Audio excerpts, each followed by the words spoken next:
We're going to try using the table feature in Microsoft Word, and I'm going to follow some directions step by step.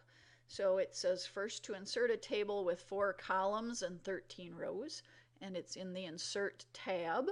And I want to insert a table, and if I only wanted a small grid, I could just choose the number of rows and columns by highlighting here.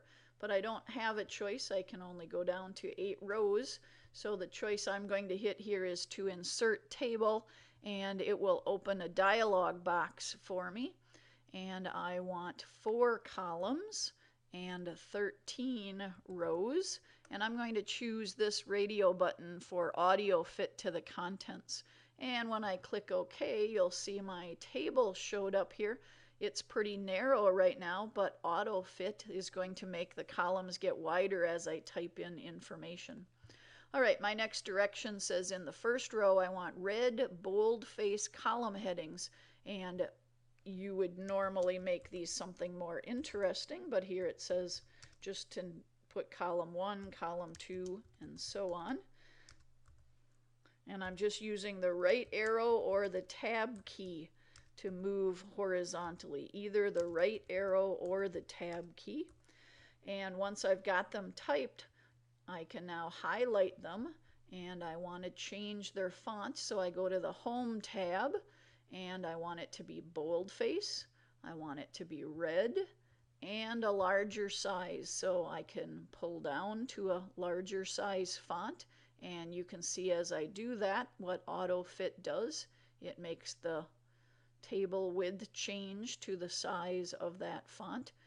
Remember, another option, if I leave this at 10, another way to increase the size of a font is the keystroke Control-Shift greater than, and one step at a time it makes those larger.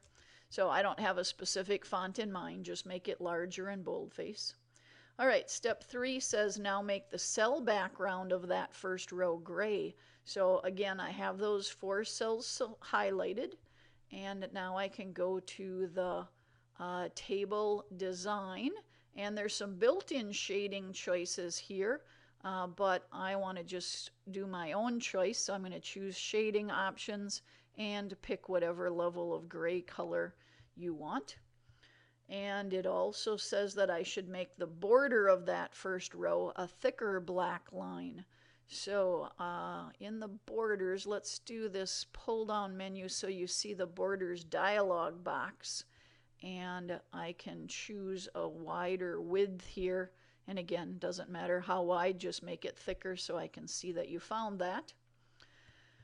Step 5, in the first column, place large boldface blue headings with the names of the months, and I could highlight those cells first, and I could change my formatting before I even type.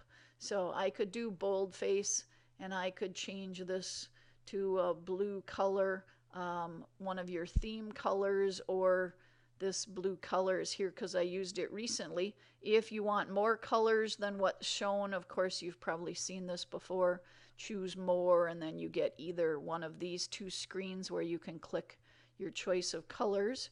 And we want this to be larger as well, and I'm going to keep this to be fairly small. So you can set up your format before you even type, so now you can notice when I type January that it's in the format I set up. I think most of us find it easier to see the text first and then do our typing. Okay, I can either use the mouse and just click in each cell, or I can use the down arrow to go from one cell to the other. But now I want to type these 12 months, and I don't want to make you watch that, so I'm going to pause the video temporarily. All right, and then I'm going to scroll up to see our next choice, and it says that now we should put numbers 1 through 12 in front of those months. Well, I could type those numbers, but much easier than that, highlight them and choose your numbered list feature. So when I click, it will number them from 1 to 12. If you had chosen a larger font, let me just increase the size of my font here. So you might have this problem. If your font was larger, you might no longer like your column width. You've got a couple options there, but perhaps one that you should see is if I highlight the entire column, make sure you highlight the heading as well, and then under table design, no, I'm sorry, under table layout, you've got a choice for setting a specific width of the columns, and I can use this up arrow to increase, this down arrow to decrease, or I could just type. If I wanted it to be specifically 2.5 inches, I could type 2.5 in that column width. But we might then also need to do a tab or an indent in that column to make that look a little nicer. So notice I didn't need to do that if I had chosen a smaller font. But every feature that works in one area of Microsoft Word works throughout. So now we're ready to go get some more directions here. That took us through step 6. So step 7 says make a vertical border between columns 1 and 2, a thin double line. So we've got more than one way to do this, but I want to show you in the design, I want to show you this pen option, and I'm going to choose a thin double line as the pen, and I could change its color as well. We weren't told that we had to change the color. And now I'm just going to go over this line right here, and you'll see what happened. It changed it to a thin double line, so you can use the pen feature to change some of your borders.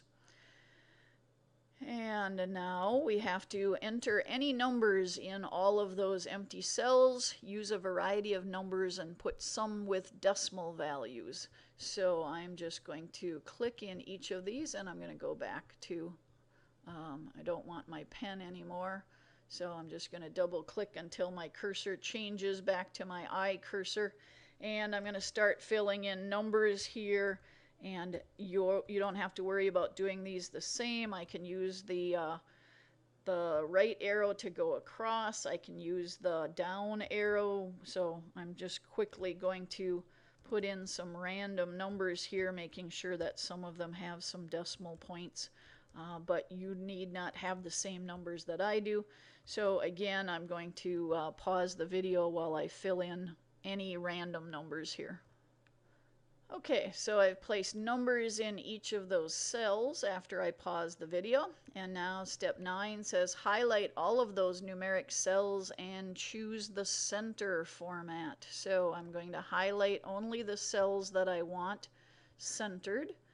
And let's see if I can find it now under the layout, and your ribbon might be a little wider because I've narrowed my window to fit within my video, but you should see these icons here for the different types of formatting. So I can have top align in the top left, I can have align top center, align top right justify, so you can see where the text is in each of these. So I want to be centered horizontally and centered vertically. So I'm going to choose this icon right here, and you can see that it moved those to the center of the columns. And my next step says that now we want to place the cursor in the bottom right cell and hit the tab key to add a row. And this is a quick way to add more to your tables as you go through. Just get to the end of it and notice it continued the numbering. And we are asked to put vacation in that first. Nope, sorry, I'm in the wrong place. Just leave that one blank, but in column 2 now we want to put a formula to add up the column. So I'm going to put my cursor in column 2, row 13, and I'm going to insert a formula, and your grid, let's see if I can make this window just a little bit wider so it might look more like where your formula, you should probably have a formula icon over here, but my ribbon isn't quite wide enough. So I'm just going to choose somewhere, find formula button, and when I enter, by default, it assumes, because what we do most often is we add up a column. So the formula sum of the numbers above is what comes up. So I'm going to click OK, and it added up that column. And then in the next column, we're going to enter the formula to average the numbers above. And if you don't remember the words of the choices for the formulas, you can get them here. But we do the same thing. So instead of grabbing it here, I could just put my cursor here and delete sum and change it to the word average. And when I click OK, it gives us the average of that column. And the third one, we want to use the formula to count the numbers above. And count, we'll see what it does in a minute if you've never used a count formula. What does it enter? It enters the number 12. So you probably have already figured it out. All right, let's see our next step here. Put your cursor in the June cell, and then from the table layout ribbon, let's insert a row. So if my cursor is anywhere in the June cell, and my layout tab is what was already selected, so table tools layout, right here is our choices for inserting. Where do you want to insert a row? We don't want the row to be above, we want to insert below. So make sure you click in the right spot there. So I inserted a row below, and step 15 says enter vacation here behind 7. And we want to enter 100 in the other 3 cells. And now I want to scroll so that as we type the 100 in these 3 cells, I want you to keep your eye on what happens to our formulas at the bottom. So when I put 100 and when I hit the right arrow, let's see if it changes the number at the bottom, and it did not. And let's put 100 here, and notice that that average at the bottom would now be wrong. So this is an example of a nice feature of tables, but a spreadsheet is going to work much better because a spreadsheet would have updated the formulas for us. So our next step is, how do we make these values accurate? We have to redo them, but we don't really have to do too much work. Watch what happens if I highlight it and I click on formula. It knows it was a sum formula. So now when I click OK, it will increase by that 100. And I highlight this, and when I click formula, it remembered that that was an average. So it will redo the average of the numbers above. And when we click here, let's see what happens when we redo the count of the numbers above. And now you probably can tell that it's just counting how many entries there are.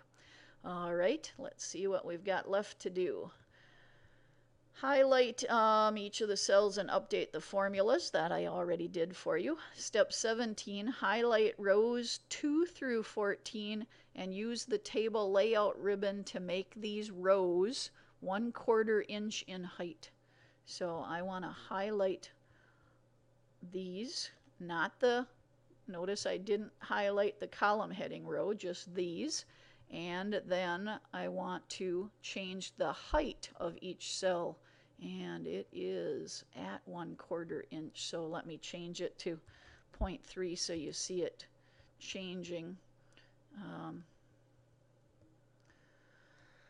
0.3 and hit enter so you can see what that row height would do. So I could change it to 0.5 inches. And now let's change it back to 0.25 as directed. Coincidentally, mine happened to have already been 0.25, but yours would not.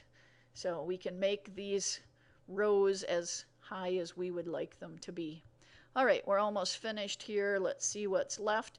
Select the table from the table layout ribbon and center it on the page. So as long as I'm somewhere in the table, if I go to the table layout and I choose select, I need to highlight the entire table. So I want to select table, and notice it's highlighted. And then if I go to the home screen, let me first show you what happens if I just do the increase indent. If I just increase indent or decrease indent, that's how I could move it from one tab to another.